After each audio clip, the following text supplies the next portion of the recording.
اگر فرصت انتخاب داشتید بین این دو گزینه کدوم یک رو انتخاب می‌کردید؟ خرید ویلا در شمال ایران و یا خرید ویلا در کشور قبرس شمالی در نقطه صفر دریای مدیترانه و همچنین اخذ اقامت دائم؟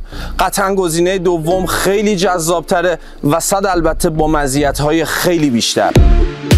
شما میتونید فقط با 4 میلیارد اون هم با پرداخت اقساط در نقطه صفر دریای مدیترانه در شهرک‌هایی با امکانات هتل‌های 5 ستاره صاحب ویلا بشید. 30% از مبلغ کل نقد و الباقی رو طی اقساط 72 ماهه بدون بهره پرداخت کنید. همزمان با پرداخت اولیه سند ملک به صورت عرضه و عیان به نامتون میشه و اقامت خانوادگی خودتون رو در کمتر از 1 ماه دریافت میکنید. این کشور و مزیت‌های اون رو در اسلایدهای بعدی ببینید. برای اطلاعات بیشتر و دریافت مشاوره صفحه ما که آدرس اون در کپشن همین پست نوشته شده رو دنبال کنید.